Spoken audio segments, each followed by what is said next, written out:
My name is Olivia Hamilton, and I'm 35 years old. Have you ever been erased from your own family story? Last week, at my father's retirement gala, the pinnacle of his 30-year career as a prestigious school principal, I was literally kicked out of the VIP table in front of 200 guests.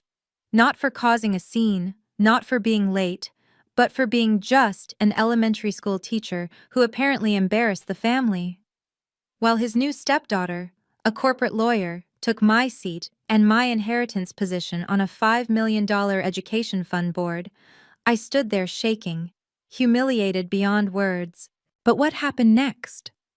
When my quiet, unassuming husband stood up and walked to that microphone, the entire ballroom fell silent. What he revealed about who he really was changed everything in less than 60 seconds.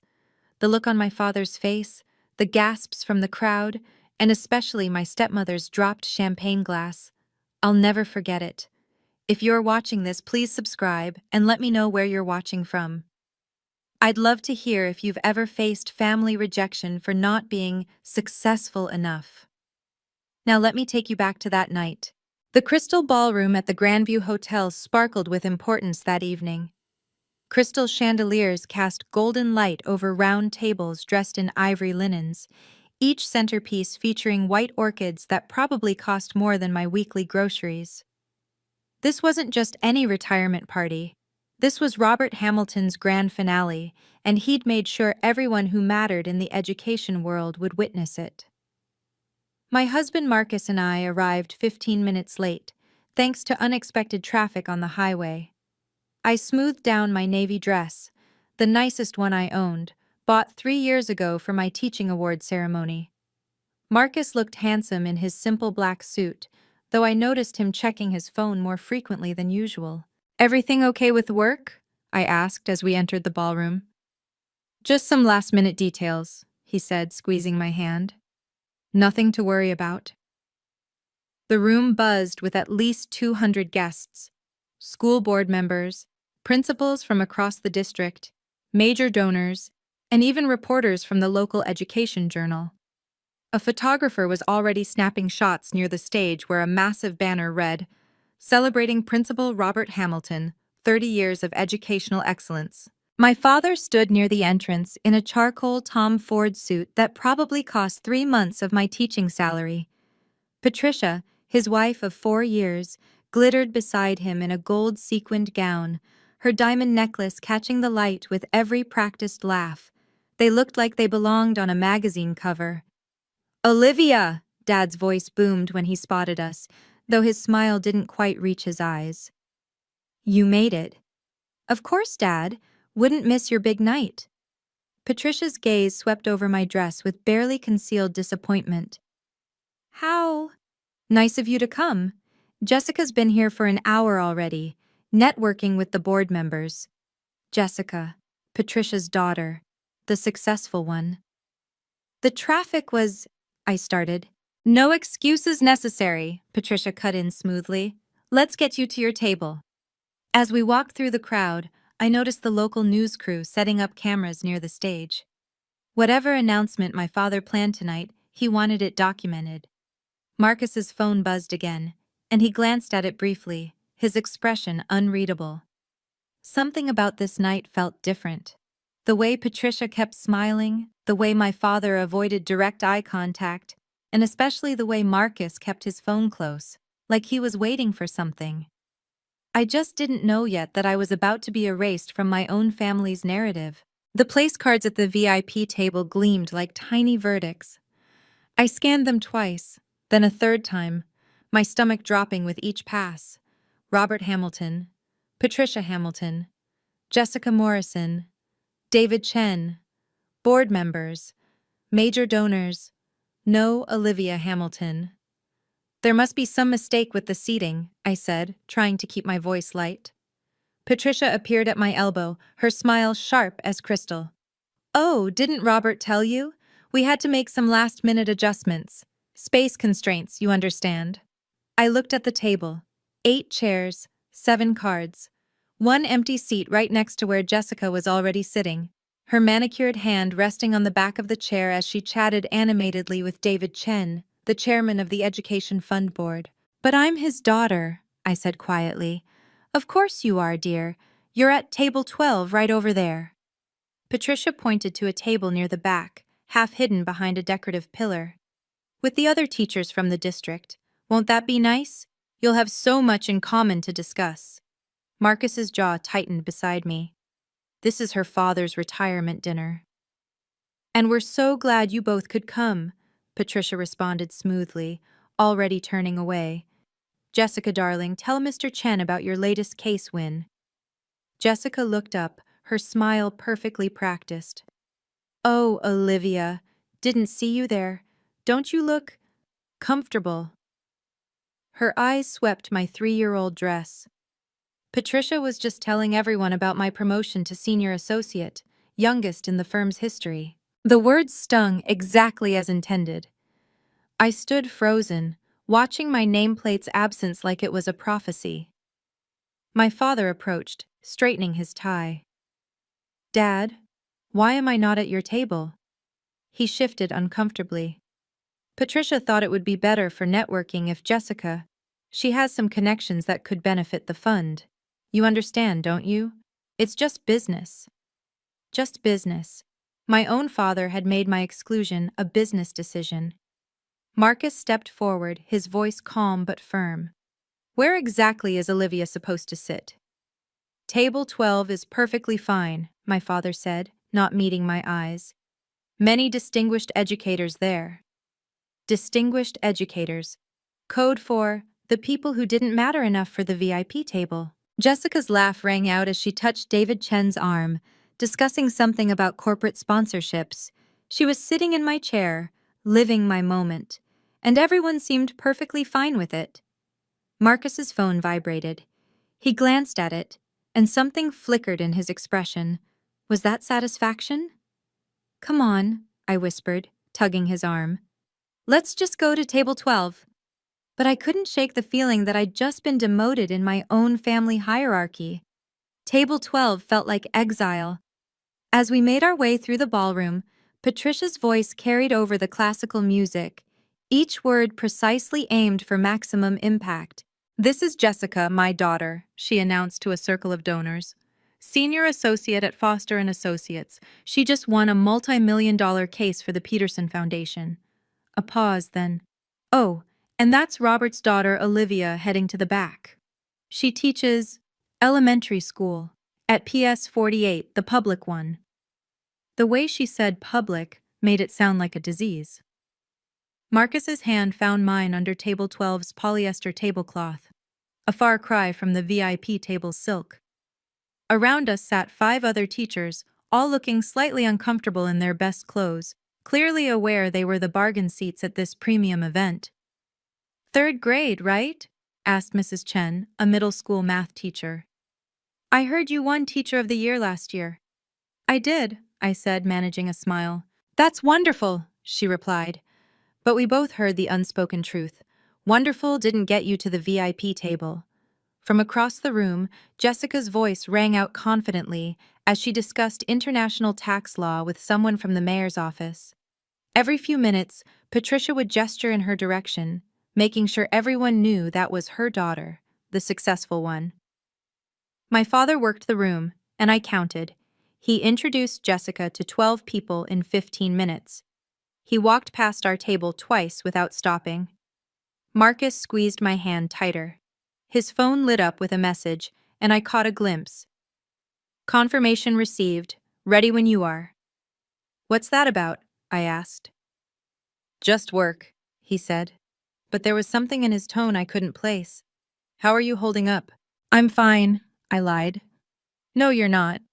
His brown eyes met mine, steady and warm. "And you shouldn't have to be." From the VIP table, another burst of laughter. Patricia was now telling someone about Jessica's Harvard law degree, loud enough for our corner to hear. "We're just so proud of what she's accomplished. It takes real ambition to reach those heights." Real ambition. Unlike teaching 8-year-olds to read, apparently. Mrs. Chen leaned over sympathetically. "Family events can be complicated." I nodded, watching my father beam at Jessica as she showed him something on her phone, probably her latest bonus statement. Meanwhile, I had 28 students' handmade thank you cards in my desk drawer, but those didn't translate to networking opportunities. Marcus typed something quickly on his phone, then put it away. "Whatever you're planning," I whispered. "Don't. It's not worth it." He kissed my temple. "You're always worth it." The lights dimmed slightly as my father took the stage, tapping the microphone with practiced authority. 200 faces turned toward him, and the photographer positioned himself for the perfect shot. "Thank you all for joining us tonight," Dad began, his voice carrying that principal's authority I'd grown up admiring. "As I stand here, preparing to close this chapter of my career, I'm overwhelmed by gratitude." He launched into acknowledgments: the school board, fellow principals, major donors. Then came the personal section. My heart rate picked. "I'm blessed with a wonderful family," he said, gesturing to the VIP table. "My beautiful wife Patricia, who's been my rock these past 4 years. And I'm especially proud tonight to have Jessica Morrison here, Patricia's daughter, who I've come to think of as my own." As my own. The words hit like ice water. Jessica just made senior associate at Foster & Associates, the youngest in their history. Harvard Law, summa cum laude. She represents everything we hope education can achieve: ambition, excellence, and the drive to reach the very top of her field. The applause was enthusiastic. Jessica stood, waving graciously, her red designer dress catching every light. The photographer snapped multiple shots. I waited. Surely now he'd mention, "Family is everything," Dad continued, moving on to thank the catering staff. That was it. His other daughter, the one who'd followed in his footsteps into education, didn't merit a mention. 30 years in education, and he couldn't acknowledge the daughter who became a teacher. Mrs. Chen touched my arm gently. "That was expected," I finished, surprised by how steady my voice sounded. But inside, memories flooded back. Dad missing my college graduation because Patricia had planned a cruise. Forgetting my birthday 2 years running. The Christmas dinner where Jessica's promotion dominated every conversation while my Teacher of the Year award went unmentioned. "You know what?" Marcus said suddenly, his voice carrying an odd note. "I just remembered something." "What?" "The first time you told me about winning that teaching award, you were so excited you called your dad immediately." He paused. "He said he'd call you back. Did he ever?" The answer sat between us, heavy as stone. No, he never called back. On stage, Dad was now telling a funny story about his first day as principal. The crowd laughed warmly. He was charming, commanding, everything a leader should be, everything a father should be, except to the daughter who disappointed him by choosing passion over prestige. Marcus's phone buzzed. He read the message, and for the first time tonight, he smiled. "What?" I asked. "Just remembering why I married a teacher," he said. "And why that matters more than anyone in this room realizes." If you've ever felt invisible in your own family, or like your achievements don't matter because they're not flashy enough, please hit that subscribe button. Your support means everything, and I'd love to know. Have you ever had to stand up to family members who didn't value you? Share your story in the comments below. I'm reading every single one, and it helps to know we're not alone in these struggles. Now, let me tell you what happened when things got even worse. Because my father's next announcement changed everything I thought I knew about my place in the family. My father returned to the microphone, his expression shifting to what I recognized as his important announcement face. The same one he'd worn when telling me about marrying Patricia. "Now for the evening's major announcement," he said, commanding instant silence. "As you know, the Hamilton Education Fund has received a generous commitment of $5 million from TechEdu Corporation." Appreciative murmurs rippled through the crowd. 5 million was substantial, even for this well-heeled audience. "This fund will provide scholarships and resources for emerging educational leaders," Dad continued. And tonight, I'm thrilled to announce who will take my seat on the fund's board of directors when I retire. My breath caught. This was it. The position he'd promised me 3 years ago when the fund was first established. When I retire, Olivia, you'll carry on the family tradition, he'd said. Your classroom experience will be invaluable. After careful consideration, Dad said, his voice swelling with pride, I'm delighted to announce that Jessica Morrison will be joining the board as my successor. The room erupted in applause. Jessica stood, smoothing her red dress, waving like she'd just won an Oscar. Patricia beamed, dabbing at her eyes with theatrical precision. I sat frozen, unable to process what I'd just heard. 3 years of preparation, 2 years of research into teacher scholarship programs, countless proposals I'd drafted for innovative classroom funding. Gone. Jessica brings a unique perspective, Dad continued. Her legal expertise and corporate connections will help the fund grow beyond anything we've imagined. Legal expertise for an education fund to help teachers. Marcus's hand gripped mine so tightly it almost hurt. That position was yours. I know, I whispered. But it was worse than just losing the position. This fund would determine scholarship allocations for hundreds of teachers across the state. Teachers like me, who Jessica had probably never spoken to outside of tonight. She didn't know the difference between Common Core and state standards. She'd never spent a day in a classroom. Furthermore, Dad added, Jessica will be working closely with our primary sponsor, Tech Edu Corporation, to ensure their vision aligns with our goals. Their vision, not educators' vision, not teachers' needs, corporate vision. Mrs. Chen gasped softly beside me. But you're an actual teacher. You understand what we really need. I did, which was exactly why I wasn't chosen. Marcus stood abruptly. Excuse me for a moment. Where are you going? To make a call, he said, his voice carrying an edge I'd never heard before. This changes things. As he walked away, phone already at his ear, I watched Jessica accepting congratulations at the VIP table. My inheritance transformed into her stepping stone. The full weight of what I'd lost hit me as David Chen, the board chairman, stood to elaborate on the position's responsibilities. The board member will oversee allocation of nearly $500,000 annually in teacher scholarships, he explained. They'll determine funding priorities, select recipients, and shape the future of educational support in our state. $500,000 every year for teachers who desperately needed support. I thought about Mrs. Rodriguez at my school, taking weekend shifts at Target to buy classroom supplies. About James, the second-grade teacher who'd started a GoFundMe for special education resources. About my own $200 monthly spending on books and materials. This position could have changed all that. I've prepared a comprehensive proposal, Jessica was telling someone at her table, loud enough to carry, focusing on leadership development and administrative advancement programs. Administrative advancement, not classroom supplies, not teacher retention, not the things that actually mattered to the kids we taught every day. My phone buzzed with a text from Marcus. Need you to trust me. Something important is about to happen. I looked around, but couldn't spot him in the crowd.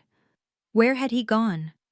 Patricia's voice cut through my thoughts as she addressed a group near our table, ensuring we could all hear. Jessica's already identified several partnership opportunities with corporate sponsors. Real innovation, not just the same old classroom charity drives. Classroom charity drives. Is that what she thought of our fundraising efforts? 2 years, I said quietly to Mrs. Chen. I've spent 2 years researching teacher burnout, creating retention strategies, designing mentorship programs. We know, she said gently. We all know what you've done for this community. But knowing didn't matter. Not here, not in this room where success was measured in billable hours and corporate connections. My father was back at the microphone. Jessica will bring fresh perspective to education funding. Sometimes it takes an outsider to see what insiders miss. An outsider. After 30 years in education, he truly believed an outsider would serve teachers better than an actual teacher. My phone lit up with another message from Marcus. Watch David Chen. This is important. I looked toward the VIP table. David Chen was reading something on his phone, his expression shifting from casual interest to sharp attention. He glanced around the room, searching for someone. Before we continue, David said, standing suddenly, I'd like to clarify something about our corporate sponsors. The room quieted. This wasn't part of the program. Patricia looked confused. Jessica's smile faltered slightly. And somewhere in the crowd, my husband was orchestrating something I didn't yet understand. I couldn't sit there anymore, not with 200 people witnessing my erasure. My legs moved before my brain caught up, carrying me toward the VIP table with a determination I didn't know I possessed. Dad, we need to talk. The conversation at the table stopped. 7 faces turned toward me, including Jessica's perfectly composed smirk. Not now, Olivia. His tone carried that principal's authority that used to make students freeze. Yes, now, this can't wait. You're making a scene! Patricia's voice was ice wrapped in silk. Am I? Because I thought we were celebrating education tonight.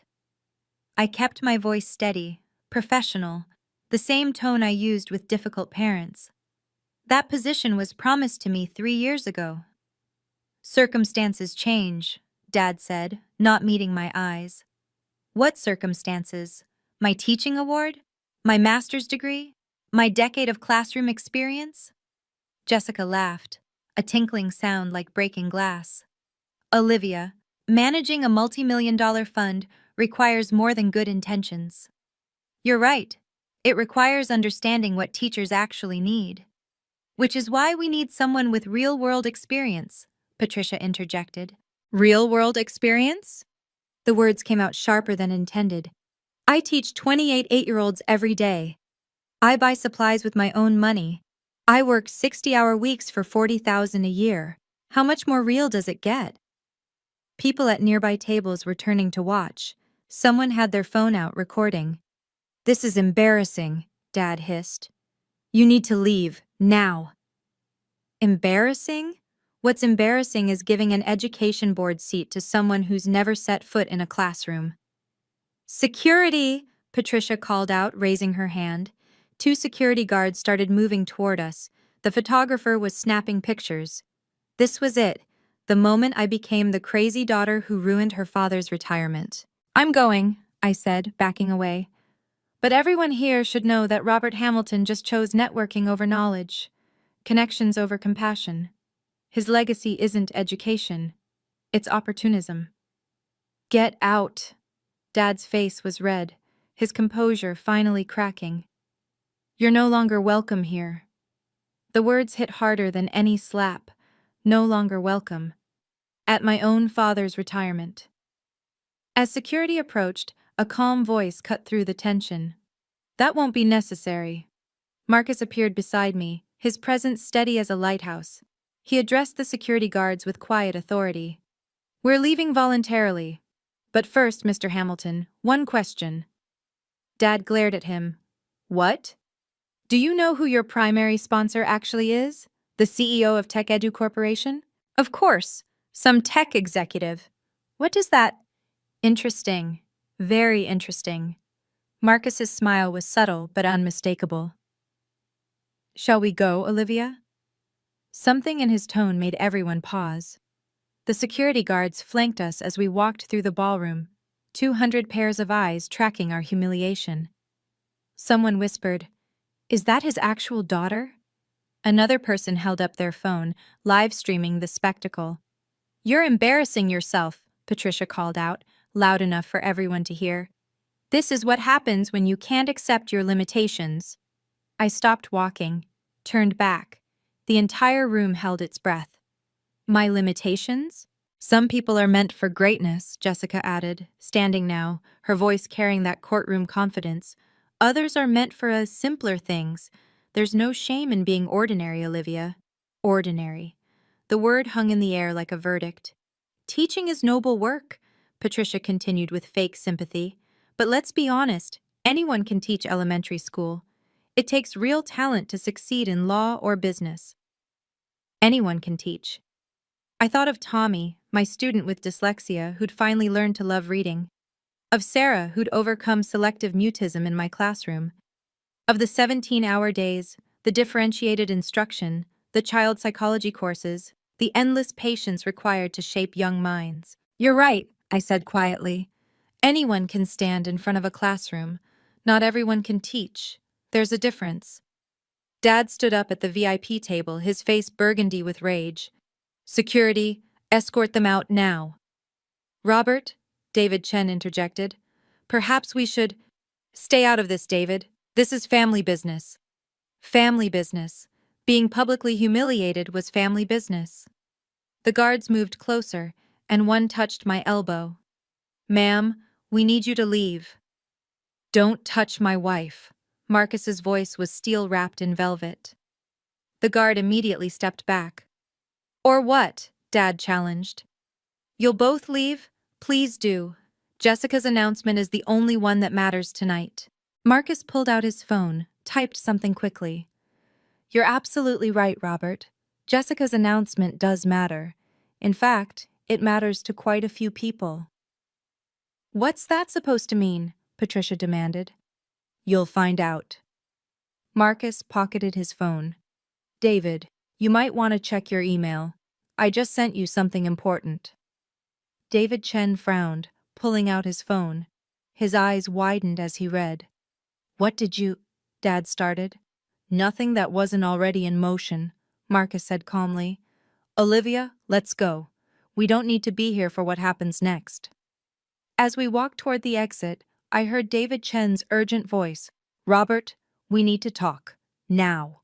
The last thing I saw was my father's confused face as David Chen showed him something on his phone, and Patricia's perfectly composed expression beginning to crack. We were almost at the ballroom doors when Marcus stopped abruptly. Actually, I've changed my mind. He turned back toward the room, his stride purposeful. I'd never seen him like this. Usually my husband was the quiet one, content to support from the sidelines. But something had shifted. Marcus, what are you doing? Something I should have done the moment they changed your seat. He walked straight to the stage, taking the stairs 2 at a time. Excuse me, Mr. Hamilton, Marcus said into the microphone, his voice carrying that same calm authority I'd heard him use on conference calls. One quick question before we go. Dad looked ready to explode. Get off that stage. Just one question. You mentioned TechEdu Corporation is providing $5 million to your fund. That's quite impressive. Do you know much about TechEdu? What kind of question is that? Patricia shrieked. Security! But David Chen raised his hand, stopping security. Let him speak, Robert. This is relevant. Marcus continued, unruffled. TechEdu specializes in educational technology for underserved schools. They, believe every child deserves quality education regardless of zip code. He'd said we. Fascinating company history, actually, Marcus continued conversationally. Founded 5 years ago by someone who watched his mother struggle as a public school teacher. She spent her own money on supplies, worked weekends without pay, never got the recognition she deserved. Sound familiar? The room was dead silent now. Even the catering staff had stopped moving. The founder promised himself that when he had the means, he'd support teachers properly. Not with empty words or photo ops, but with real resources. Marcus looked directly at my father. That founder believed teachers like Olivia, the ones who stay late tutoring struggling students, who spend their summers designing innovative curricula, who see potential where others see problems, those teachers deserve more than a seat at the back of the room. What's your point? Dad demanded, though his voice had lost its edge. My point is that TechEdu's funding comes with specific conditions. Values alignment, they call it. The company is very particular about who manages their donations. David Chen was typing furiously on his phone now, his expression increasingly alarmed. Marcus, I whispered, pieces clicking into place. The conference calls he took in his home office. the educational journals on his nightstand, the way he always knew exactly what my classroom needed. The contract terms, Marcus said, his voice still conversational, are quite specific about the kind of leadership Tekadu expects. Strange that you didn't review them more carefully. My father's face had gone from red to pale. You're not. You can't be. Marcus smiled. It wasn't a cruel smile, just matter of fact. Interesting assumptions, Mr. Hamilton. David Chen stepped forward, his phone in hand, voice urgent. Robert, we need to discuss this immediately. The contract specifications. What contract specifications? Patricia demanded, her composure finally cracking. Marcus pulled out his own phone, reading from the screen. Section 7.3. Fund management must prioritize classroom educator experience. Section 7.4. Board positions should reflect diverse educational backgrounds, with preference for active teachers. He looked up. Should I continue? Jessica laughed nervously. This is ridiculous. You can't seriously suggest— I'm not suggesting anything, Marcus interrupted smoothly. I'm simply reading from a binding legal document, one that Mr. Hamilton signed 6 weeks ago. My father grabbed the contract from David Chen, scanning it frantically. His face went even paler. Furthermore, Marcus continued, Tech Edu reserves the right to withdraw funding if these conditions aren't met. It's all there in black and white. You set us up, Patricia hissed. No, we offered $5 million with clear conditions. You just assumed you could ignore them. Marcus's voice remained perfectly professional. Interesting how you never bothered to ask who ran Tech Edu. You saw the money and assumed the details didn't matter. I noticed something then. The Tech Edu logo on the massive backdrop behind the stage. The same stylized apple with a graduation cap I'd seen on Marcus's laptop screen dozens of times. How had I missed it? This is entrapment. Jessica stood up, her lawyer instincts kicking in. Actually, it's contract law, Marcus replied. Your specialty, I believe? Then you'll appreciate Section 12.1. Any public announcement of board positions without sponsor approval constitutes breach of contract. The room buzzed with whispers. Phones were out everywhere, recording this unprecedented reversal. David Chen cleared his throat. Robert, as board chairman, I have to ask, did you review this contract with legal counsel before signing? Patricia said Jessica had reviewed it.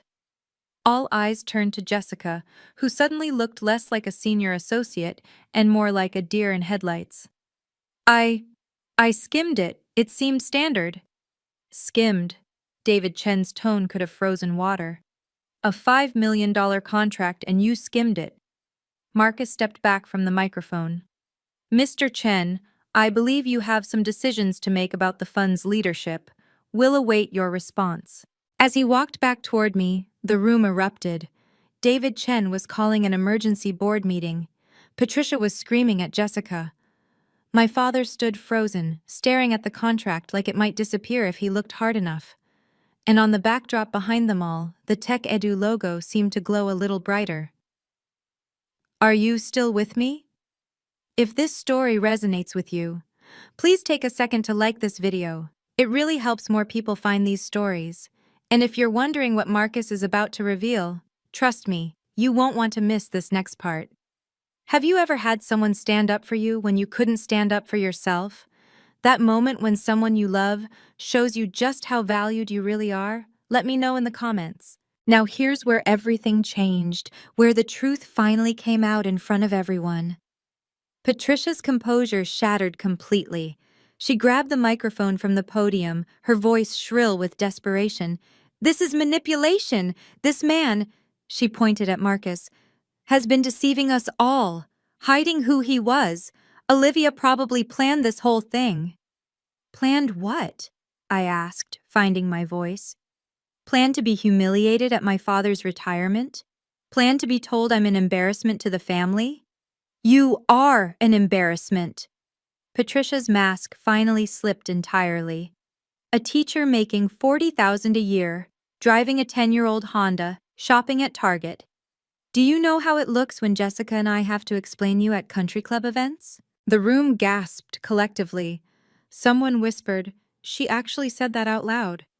"And you," Patricia turned on Marcus, "pretending to be some nobody when you're—" "When I'm what?" Marcus asked calmly. "A successful man who loves his wife, who's proud that she shapes young minds, who thinks her work matters more than any corporate deal." Jessica grabbed the microphone from her mother. "This doesn't change anything. I have the qualifications, I have the connections." "You have no experience with education," I said, stepping forward. "Name one educational theory, one classroom management technique, one learning disability accommodation." Silence. "That's what I thought." "Experience doesn't matter when you have talent," Jessica snapped. "Some people are born leaders. Others are just teachers." Just teachers. There it was again. My father finally found his voice. "Olivia has always lacked ambition, always settled for less. I tried to push her toward law school, business school, anything with prestige. But she chose this. This. 10 years of dedication reduced to a disappointed this." "You know what?" I said, my voice carrying across the silent ballroom. "You're right. I chose this. I chose to wake up every day and make a difference. I chose to be the person kids run to with their problems. I chose meaning over money." "How noble," Patricia sneered. "And how convenient that your husband's money lets you play teacher without worrying about bills." The accusation hung in the air like poison. Around us, 200 people watched this family implode, their phones capturing every word. "My wife," Marcus said quietly, "has never taken a penny from Tekadu. She doesn't even know the full extent of—" He stopped. "Actually, you know what? It's time everyone knew exactly who deserves respect in this room." He walked back to the stage with purpose, and this time, no one tried to stop him. "Ladies and gentlemen, I have an announcement." Marcus stood at the podium with a quiet confidence I'd seen him display only in our most private moments, when he talked about changing education, about making a difference. The ballroom fell completely silent. "My name is Marcus Hamilton," he began. "Yes, I took my wife's last name when we married. She doesn't know this, but it was because I wanted to honor the only Hamilton who actually understands what education means." My breath caught. He'd never told me why he'd taken my name. 5 years ago, I watched my wife come home crying because she'd spent her entire paycheck on books for her classroom. That same night, she stayed up until 3 a.m., creating individualized learning plans for each of her students. His voice carried across the room with devastating clarity. "That's when I decided to build something that would support teachers like her." "Every CEO in this room," Marcus continued, his gaze sweeping the crowd, "every lawyer, every successful person here, we all started with a teacher. Someone who saw potential in us. Someone who stayed after school to help us understand. Someone who believed in us when we didn't believe in ourselves." David Chen nodded slowly, his expression thoughtful. "But we forget them, don't we? We achieve success, and suddenly those teachers become embarrassments. Not impressive enough for our galas, not worthy of our VIP tables." "This is grandstanding," Patricia protested weakly. "No," Marcus replied. "This is truth. Olivia has touched more lives in 1 year of teaching than most of us will in entire careers. Her students write to her years later. Parents credit her with changing their children's trajectories. But tonight, she wasn't good enough for the family table." He pulled out his phone, projecting something onto the screen behind him. It was a photo, my classroom, walls covered with student artwork, achievement certificates, and thank you letters. "This is what real success looks like. This is what actually matters." His voice grew stronger. "And if Robert Hamilton can't see that, if he values networking over knowledge, prestige over purpose, then he doesn't deserve what Tekadu offers." "You can't withdraw funding over personal issues," Jessica called out, her lawyer instincts kicking in. Marcus smiled slightly. "I'm not withdrawing anything over personal issues. I'm withdrawing it over values misalignment. Section 3.2 of the contract. The sponsor reserves the right to redirect funds if the recipient organization fails to demonstrate commitment to classroom educator support. Redirect? David Chen asked sharply. Redirect where? Marcus looked directly at me, and for the first time that night, his professional mask slipped, revealing pure love and pride. To someone who actually deserves it. I should properly introduce myself, Marcus said, his voice carrying absolute authority now. I'm Marcus Hamilton, founder and CEO of TechEdu Corporation. The ballroom erupted, gasps, exclamations, chairs scraping as people stood for a better view. The photographer's camera clicked rapidly, capturing the moment my father's empire crumbled. That's impossible, Patricia stammered, gripping the table edge. You're nobody. You drive a Honda Civic. You shop at Costco. I do, Marcus agreed. Because I'd rather put money into classrooms than into status symbols. Revolutionary concept, I know. My father had collapsed into his chair, his face ash gray. You've been lying to us for 7 years. I never lied. You never asked. You assumed a quiet man who supported his teacher wife must be unsuccessful. Your prejudice blinded you. Jessica's phone rang. She answered reflexively, her face draining of color as she listened. I understand. Yes, sir. She hung up, looking stunned. That was managing partner Richardson. Foster and Associates wants to discuss the firm's reputation risk. What? Patricia shrieked. The live stream of tonight has already hit 50,000 views, someone called out. It's trending. David Chen stepped forward.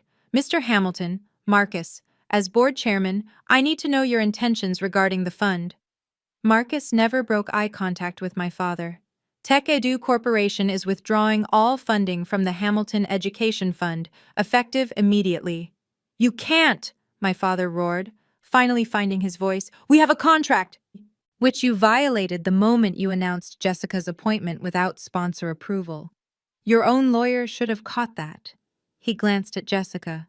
Oh, wait. The irony was devastating. Jessica's incompetence had given Marcus the perfect exit clause.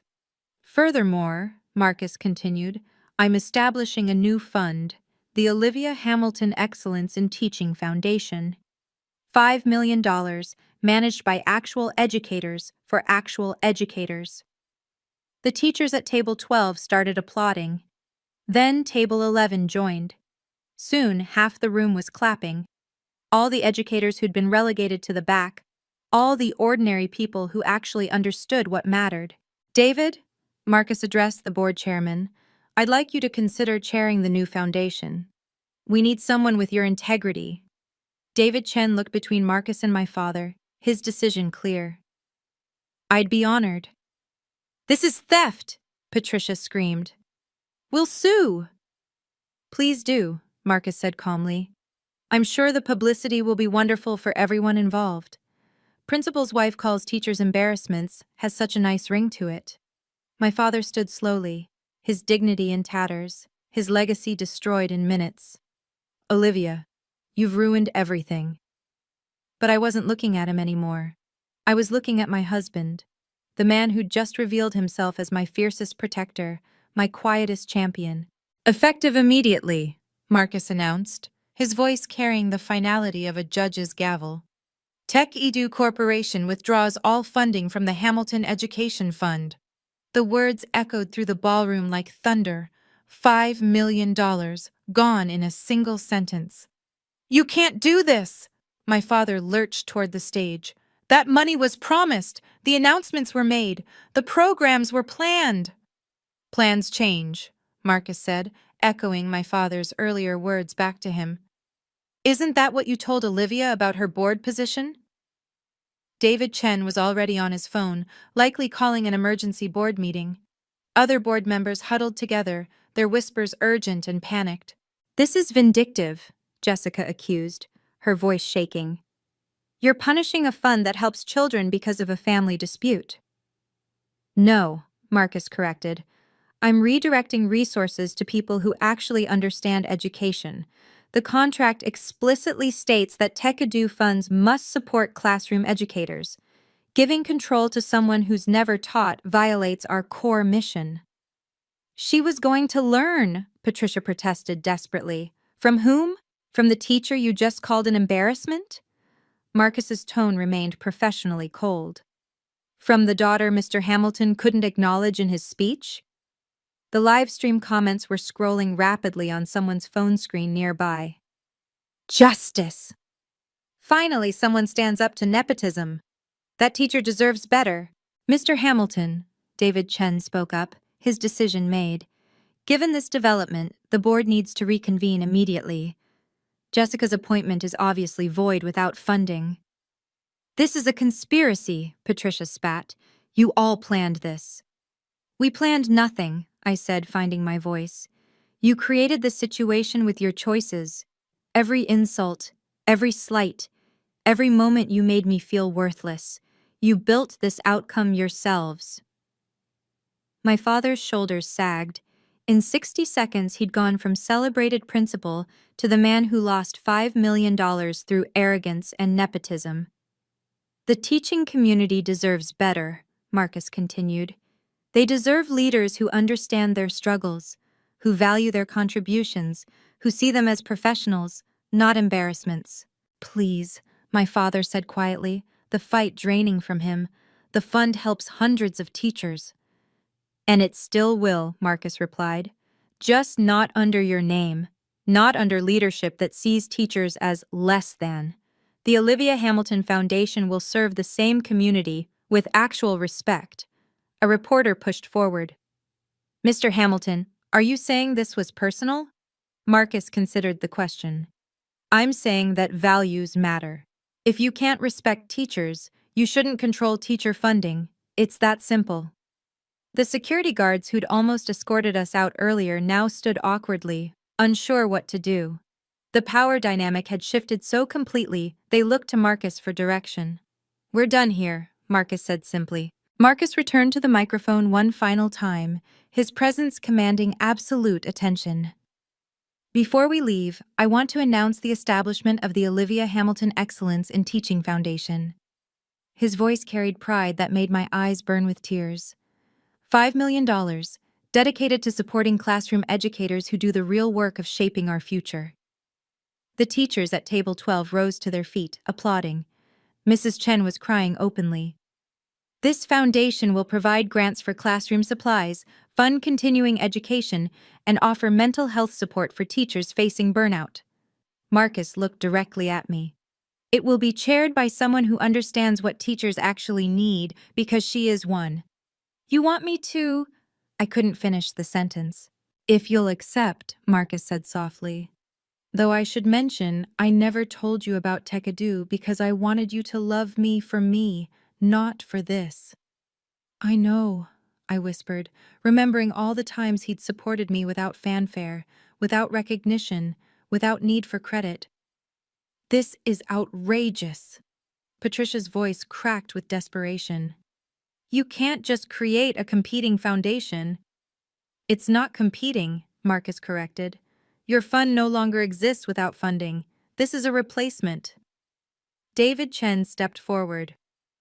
For what it's worth, the board members who actually care about education would be honored to serve under Mrs. Hamilton's leadership. 30 teachers in the room stood up, a wave of movement from the back tables, then support staff, then several parents I recognized. Soon, nearly half the room was standing, all the people who understood what really mattered in education. Additionally, Marcus announced, Tech Edu will match any donation made to the foundation tonight, dollar for dollar. Immediately, phones came out. The head of the local teachers' union called out, 10,000 from our emergency fund. 20,000 from the Parent-Teacher Association, someone else shouted. Within minutes, pledges totaling $300,000 filled the air.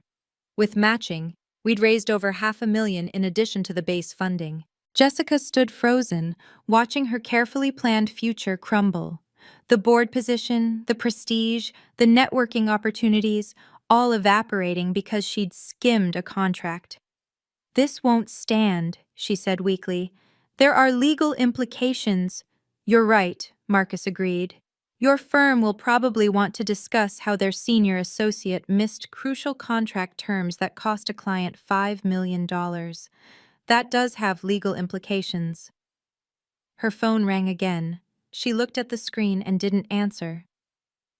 Mrs. Hamilton, David Chen addressed me formally.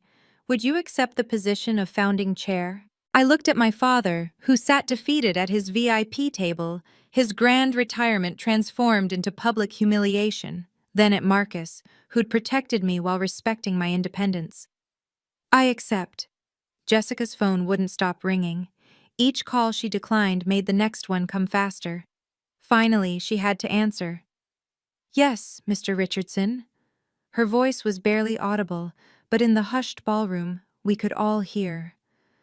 I understand. Yes, sir. The live stream. I know. Tomorrow morning. Yes, sir. She hung up, her hands trembling.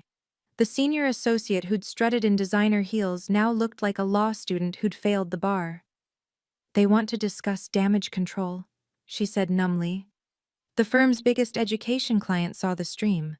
They're reconsidering their representation. What did you expect? Mrs. Chen asked, not unkindly. You publicly insulted an entire profession. Teachers are parents too. They're voters, they're clients. The reality was sinking in. Jessica hadn't just insulted me. She'd insulted every teacher watching, every parent who valued education, every person who remembered a teacher who'd changed their life. Patricia grabbed her daughter's arm. We'll fix this. We'll issue a statement. We'll say you were misquoted. It's live-streamed, Mom, Jessica said flatly. 50,000 views and climbing.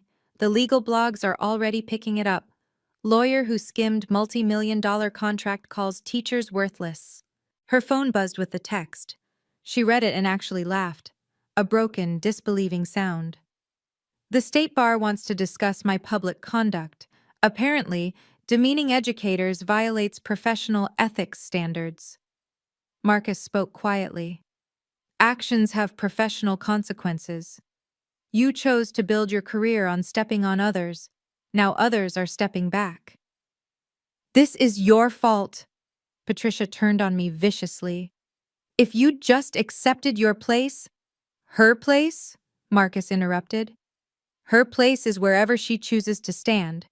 And tonight, she's standing as the head of a foundation that will actually help teachers, not just use them for photo opportunities. David Chen cleared his throat. Robert, the board needs your resignation letter by Monday. Given tonight's events, your continued involvement would be problematic. My father didn't respond. He sat staring at the tablecloth, aging years in minutes. For what it's worth, I said quietly, I never wanted this. I just wanted to be included, to be valued, to have my father proud of what I do. I was proud, he said hoarsely. I wanted more for you. More than shaping the future? More than being loved by 28 kids who think I hung the moon? More than making a real difference? I shook my head. That's not more, Dad. That's just different. And different isn't better. Jessica's phone rang again, another client pulling out, another consequence landing. The empire built on dismissing teachers was crumbling, one phone call at a time. By the time we left the ballroom, the video had gone viral. 2 million views in 3 hours. The hashtag #HatchTeachers_deserve_respect was trending nationally. My phone hadn't stopped buzzing. Messages from former students, fellow teachers, parents who'd heard what happened. The story had struck a nerve. Every teacher who'd been told they were just a teacher, every educator who'd been asked, but what's your real job?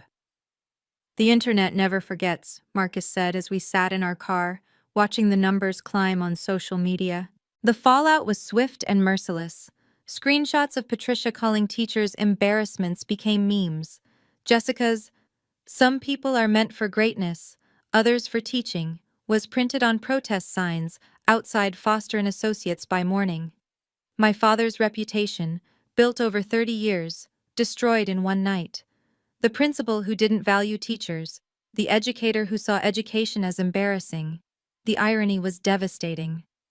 3 days later, the school board released a statement. In light of recent events, Robert Hamilton has voluntarily accelerated his retirement, effective immediately. Voluntarily. We all knew what that meant. Patricia and Jessica moved to Connecticut within the month. Jessica's partnership track at Foster & Associates had been indefinitely postponed. She took a position at a small firm specializing in real estate law.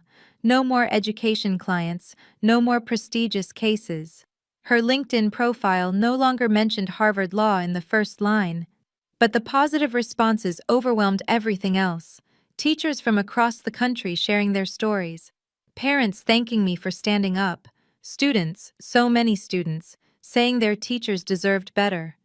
The Olivia Hamilton Foundation received over 50 corporate sponsorship offers in the first week. Companies wanted to be associated with respecting teachers, not dismissing them. We had to hire staff just to process the applications. You know what the ironic part is? I told Marcus as we reviewed foundation applications. Dad spent 30 years in education, but he'll be remembered for disrespecting educators. He made his choice, Marcus said simply. Every time he introduced Jessica instead of you. Every time he valued prestige over purpose. Choices have consequences. A month later, we held our first foundation board meeting. David Chen, 5 veteran teachers, 2 parent advocates, and me. No lawyers unless they'd taught. No business executives unless they'd volunteered in classrooms.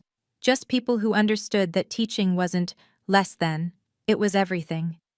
The meeting was at table 12 of the same ballroom. We'd specifically requested it. From the back tables to the boardroom, Mrs. Chen said with a smile. That's quite a journey. No, I corrected. From the classroom to the boardroom. That's the journey that matters. 6 weeks after the gala, my father called. I'd been expecting it. Patricia had left him 2 weeks prior, moving to Connecticut to be near Jessica.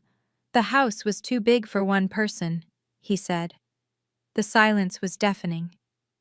Olivia, we need to talk. We're talking now. In person. Please. His voice sounded older, fragile. I need to apologize. Do you? Or do you need forgiveness to salvage your reputation? A long pause.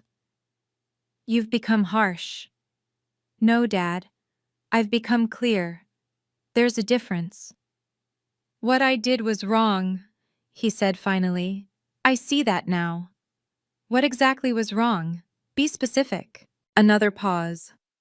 I could picture him struggling, still unable to fully admit his failures. I shouldn't have given Jessica your position. And? I shouldn't have excluded you from the VIP table. And? Olivia, please. You've made your point. You've destroyed everything. My reputation, my retirement, my marriage. I destroyed nothing, I interrupted. You did that yourself. Every choice you made led to that moment. I just stopped protecting you from consequences. You're my daughter. Doesn't that mean anything? It meant everything to me. But what did it mean to you? Was I your daughter when you forgot my birthday twice? When you missed my teaching award ceremony for Patricia's book club? That's not fair. When you introduced Jessica as the daughter you're proud of? When you called my career an embarrassment? Was I your daughter then? Silence stretched between us, years of hurt condensed into seconds. What do you want from me? He asked finally. Nothing. That's the point. I don't need anything from you anymore. So that's it? You're cutting me off? I'm setting boundaries. If you want a relationship, here are my terms. 6 months of family therapy, a public apology to the teaching community, and a genuine effort to understand why what you did was wrong, not just the consequences, but the actual harm. That's ridiculous. I'm not going to therapy like some. Then we're done. Your choice, Dad, just like it's always been your choice. You've changed, he said bitterly. Marcus has turned you against me. No, Dad. Marcus showed me I deserved respect. You showed me you wouldn't give it. That's not the same thing. I hung up gently. No anger, no satisfaction, just peace. He didn't call back, didn't meet my terms, made his choice again. And for the first time in my life, I was okay with that. His approval was no longer my measure of worth. 6 months later, the Olivia Hamilton Foundation had awarded 127 scholarships to teachers pursuing advanced degrees. We'd provided emergency grants to 89 classrooms facing supply shortages. We'd funded mental health support for over 200 educators experiencing burnout. But I still taught third grade at PS 48. "Why don't you quit?" a reporter asked during an interview. "You're running a multi-million-dollar foundation." "Because I'm a teacher," I replied simply. "The foundation exists to support teachers. How can I do that if I stop being one?" Marcus and I had moved nothing about our daily life.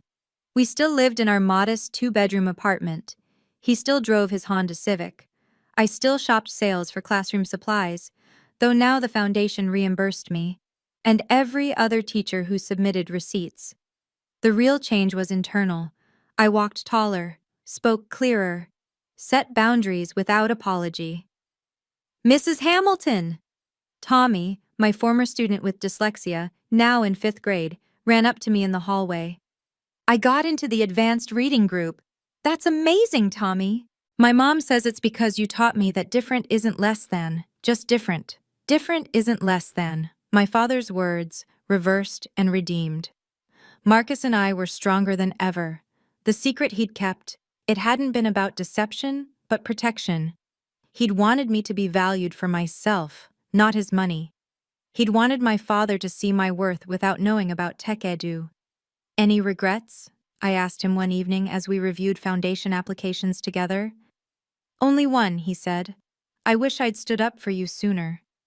"You stood up when it mattered most." We'd been trying for a baby for 2 years. The stress of family drama hadn't helped. But now, with peace in our lives, with boundaries firmly set, something shifted. The test showed 2 lines. "A teacher's baby," Marcus said, his hand on my still flat stomach. "They're going to change the world." "Every baby changes the world," I corrected. "Teachers just help them realize it." My father hadn't met my terms. No therapy, no apology, no effort to understand. Patricia sent occasional nasty emails that went straight to spam. Jessica had reinvented herself as a work-life balance coach on Instagram, never mentioning her legal career.